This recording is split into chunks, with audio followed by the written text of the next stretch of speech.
My dear brothers and sisters எல்லோரும் எப்படி இருக்கீங்க? நல்லா இருக்கீங்களா? ஓகே, ஒரு சின்ன பதிவு தான் my dear brothers and sisters. இது ஆசிரியர் தின நல்வாழ்த்துக்கள்லாம் கண்டிப்பாக நான் சொல்லியே ஆகணும். லைஃப்பில் வந்துட்டு பல ஸ்ட்ரகிள்கள் வந்து இருக்கும். ஓகேவா?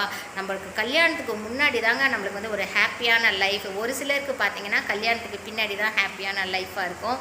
ஓகே, ஒரு சிலருக்கு பார்த்தீங்க அப்படின்னா என்றைக்கு கல்யாணம் ஆச்சோ அன்னைக்கே முடிஞ்சுதுங்க. ஓகேவா? குடும்ப பிரச்சனை, மாமனார் பிரச்சனை, மாமியார் பிரச்சனை, பிள்ளைங்க பிரச்சனை, அது இது லொட்டு லொசுக்குன்னு சொல்லிட்டு ஏகப்பட்ட தலபாரம் வந்து மண்டையில் ஏறிக்குது.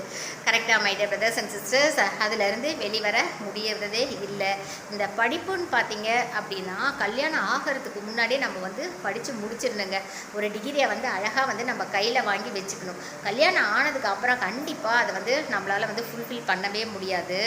ஓகே, நான் வந்து ஒரு சில இதை வந்து ஃபுல்ஃபில் பண்ண என்னால் முடியலனாலும் கண்டிப்பாக நான் ஒன்று ஆசைப்பட்டேன் my dear brothers and sisters. அது என்ன அப்படின்னா என்னுடைய டாட்டரை வந்து ஒரு நல்ல ஒரு என்ஜினியர் ஆகணும் அப்படின்னு சொல்லிட்டு நான் ஆசைப்பட்டேங்க.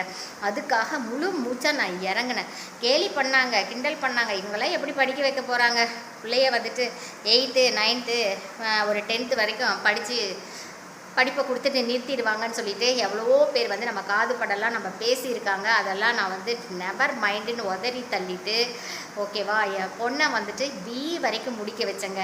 அது வந்துட்டு ஒரு பெரிய அது வந்து எனக்கு பார்த்திங்கன்னா ஒரு பெருமையான ஒரு விஷயம்தான். ஒரு சில மரநாயங்களுக்கு அது புரியாது. எனக்கு வந்து அது பெருமையான விஷயம். அது மட்டும் இல்லாமல் என் பொண்ணை வந்து எம்ஏயும் படிக்க வச்சேங்க. சூப்பராக படிப்பாங்க, எல்லாத்துலேயும் ஃபஸ்ட்டாக வருவாங்க. நாங்கள் சொல்கிறதுக்கெல்லாம் படிப்பில் வந்துட்டு சூப்பராக இருப்பாங்க. அதே மாதிரி சூப்பராக எம்ஏயும் முடித்தாங்கங்க. ஓகேங்களா? அதே நம்ம என்ன தான் மனசில் வந்துட்டு நினச்சா